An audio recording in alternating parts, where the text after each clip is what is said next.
నీ జీవితం అంధకారమయం. ఈ దరిద్రం, ఈ బాధ, ఇవన్నీ అనుభవించడం కంటే ఒక్కసారి కళ్ళు మూసుకొని 5 నిమిషాలు కళ్ళు మూసుకున్నావంటే అయిపోద్ది. నా మాట విను. చచ్చిపో, చచ్చిపో, చచ్చిపో, చచ్చిపో, చచ్చిపో, చావు, చచ్చిపో, చచ్చిపో. 5 నిమిషాలు కళ్ళు మూసుకో. 5 నిమిషాలు చాలు, 5 నిమిషాలు చాలు.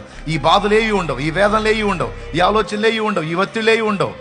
అప్పుడు తెలిసిద్ది ఒక్కొక్కళ్ళకి, నువ్వు ప్రాణం తీసుకుంటే, నువ్వు ఆత్మహత్య చేసుకుంటే, అప్పుడు నీ డెడ్ బాడీ వైపు చూసి ప్రతి ఒక్కళ్ళు కన్నీళ్లు పెట్టుకుంటారు, పశ్చాత్తాపడతారు. అప్పుడు వచ్చింది అందరికీ సిగ్గు. చావు, చావు, చావు. ఇట్లా తెప్పిస్తాడు వాడు ఆలోచన. చచ్చిపోవచ్చు 5 నిమిషాల్లో. ఎందుకు అంత కష్టపడి నీ చావు నువ్వే చచ్చేటట్టు చేస్తాడో తెలుసా వాడు? నీ ఆత్మను తీర్పులోకి తీసుకొని రావటానికి, అవకాశం దొరికితే నిన్ను అగ్నిగుండానికి తీసుకెళ్ళటానికి. అలాంటి ఆలోచనలు ఎవరికి వచ్చినా గుర్తుపెట్టుకోండి. అన్యులైతే అలా బలైపోతున్నారు. కానీ దేవుని ప్రేమను లోతుగా తెలుసుకున్న వాళ్ళు, దేవుని యందు లోతుగా విశ్వాసం ఉంచిన వాళ్ళు ఎట్టి పరిస్థితుల్లోనూ అలాంటి ఆలోచనలకు తావివ్వరు. అలాంటి తలంపు వస్తే గద్దిస్తారు, సాతానా పో, నా దేవుడు నాకు తోడై ఉన్నాడు, నా దేవుడు నాకు తోడై ఉన్నాడు. నేను దేవుణ్ణి ఎరగని దాన్ని కాదు, దేవుణ్ణి ఎరగని వాడిని కాదు.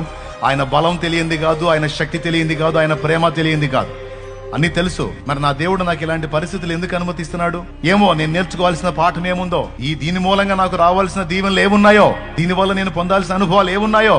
నా తండ్రి నాకు ఇచ్చిన పాత్రలోనిది నేను త్రాగకుందునా, నా తండ్రి నాకు ఇచ్చిన గిన్నెలోనిది నేను త్రాగకుందునా.